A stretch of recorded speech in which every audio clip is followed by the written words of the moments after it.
everybody, it's Chainsaw Reacts. Guys, the newest episode of The Flash, Season 2, Episode 19, back to normal, just finished airing on TV, and I'm here to review / just talk about the episode. If you haven't seen the newest episode of The Flash, back to normal, click away now. I'm getting into spoilers for this review. I'm going to spoil this episode, so click away if you haven't seen the episode. You have been warned. Okay, let's get into this episode. So the first thing I do want to talk about is the surprise death that happens in this episode, which is Killer Frost. So interestingly enough, we saw at the end of the last episode that Zoom steals Caitlin and takes her to Earth 2. We assume he takes her to Earth 2. That's what he did. Caitlin actually meets her doppelganger, who's actually locked up in Barry's old prison when he was on Earth 2 for, I think, 2 episodes or 1 episode. Regardless, he was there. Killer Frost was in the prison, and Caitlin broke her out. When Killer Frost said, well, if you break me out, then I can take you back to Earth 1, I'm thinking,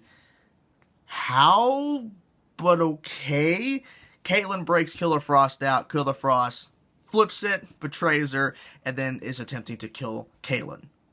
Now, I knew once it started slowing down when Killer Frost threw the spike of ice, and it slowed down a lot. Zoom phases through Caitlin, which happens pretty fast, even though it's slowed down. But it happens. He phases right through Caitlin, grabs that ice pick, essentially, stabs Killer Frost. Done. Killer Frost is now officially dead. So, I didn't see it coming. I actually tweeted in the middle of this episode, when I was live tweeting the show a little bit, that nothing was really happening in this episode. Like, it was, you know, some stuff was happening, but not a lot to the point where I was overly excited. And literally 5 minutes later, boom, Killer Frost dies. So they switched it up on that aspect. They're like, okay, there's a little bit, something happened here. So Killer Frost is dead. That means we won't be seeing any more evil Caitlin on this show unless, for some reason, an Earth 3, 4, 5, 6, 7, 8, 9, 10 Caitlin is also Killer Frost, or our own Caitlin Snow turns into Killer Frost from Earth 1.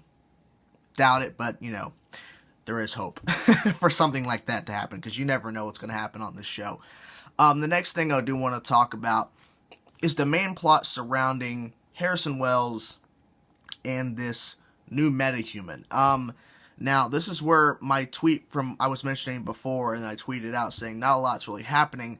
I felt like this plot device, like this main focus, like this main plot of this episode with this metahuman who was affected by the particle accelerator that happened in Season 1, or before Season 1 actually occurred, to me, it could have easily have been so generic and boring. And it kind of was. The only twist they did was that this metahuman also aged really fast. Like, basically, he aged 30 to 40 years in a span of a year or something like that. And then towards the end of the episode, when he's fighting the Flash with no powers, which I'll get to in a bit about the fact that he has no powers, because that's something I really do want to touch on in this review, is that he was aging a lot faster every time he punched Barry. Which, of course, Barry, he's taking those hits, but trust me, he is hurting so bad because he's a human at this point. But he's aging. Every single time he punches Barry, he's aging more and more, and eventually he dies. Like, he could have lasted a little bit longer in terms of survival, even though he's aging rapidly, but he just dies. But the older he got, the stronger his hits were, which is very interesting. So the older he got, the stronger he got. So basically, the older he got, the stronger he became, essentially. That's the right term to say that. So, to me, it felt like this was a plot device just to bring Jesse Quick, his daughter, back into the mix, which, to me, the outcome could have been dealt with better. Besides, Harrison Wells is in trouble because this guy's blaming Harrison Wells, even though it wasn't really him, because he's Earth 2 Harrison Wells, and Harrison Wells from Earth 1, who caused the particle accelerator to explode, wasn't really Harrison Wells. It was Eobard Thawne from the future. The mind, but he was, you know, just saying, well, you're Harrison Wells, you're the one who caused this. To me, they could have easily found a better way to bring Jesse Quick back into the mix than the typical, my father is in danger and I have to come back.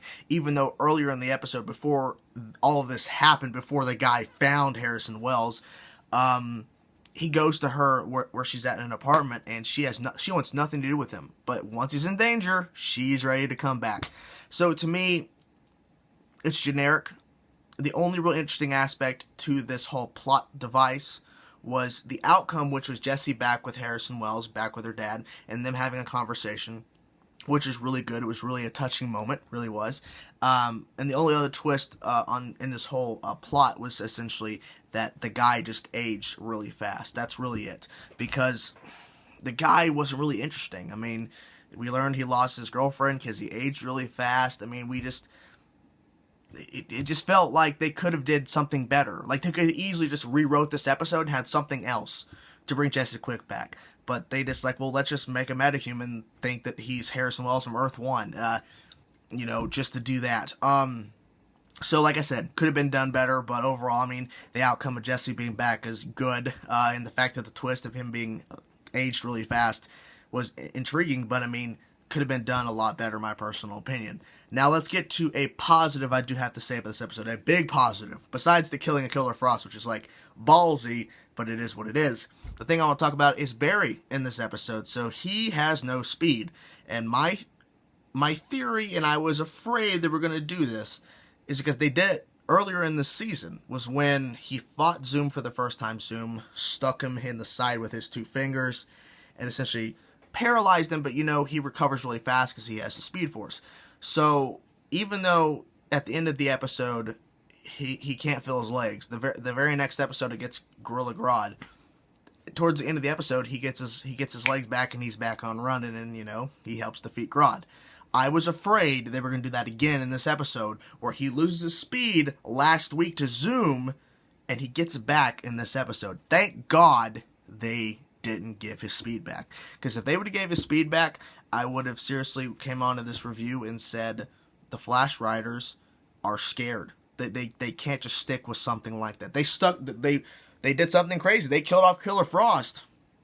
But if they would have gave Barry his speed back at the end of this episode, or before it ended, if they would have gave his speed back, then it'd be like, they can't even go an entire episode without sticking to something like that crazy. Like that plot device changing the whole aspect of the show now for an episode where the Flash is not the Flash, it would have made me really mad, because they just go back on it. They just go back on a really big decision they did. So and I saw the promo for next week, and they're teasing they're going to be causing the particle accelerator to explode again, to excuse my voice there, to give his speed back. So I mean, it's the next episode, but then again, it's not this episode. It wasn't the episode after he lost it, he gets the speed back, because that'd been too soon, too fast. And like, oh well, but he has no speed, we have to give it back because it's the Flash. Good writers, you stuck with the aspect of he's not getting his speed back in this episode. Good job. So overall, this was a decent episode. Could have been a lot better. Oh, the one last thing I do want to mention, but just throw it in at the end. They didn't mention any more about Iris and Barry. I mean, you could say, well, Iris last episode something about destiny and all that kind of stuff, and she did. But she didn't say anything in this episode about possibly being with Barry. She didn't say that to anybody. And you could easily say, well, her speech to Barry was kind of like, she's trying to, get close with him. Like, well, not really, because Iris has always given Barry speeches. So it wasn't really different to where you could easily tell by the way she's talking to him that she's trying to show him that I'm interested, Barry, in being with you. No, it's just like a generic, well, a inspiring speech that is generic at this point, because he gets so many speeches.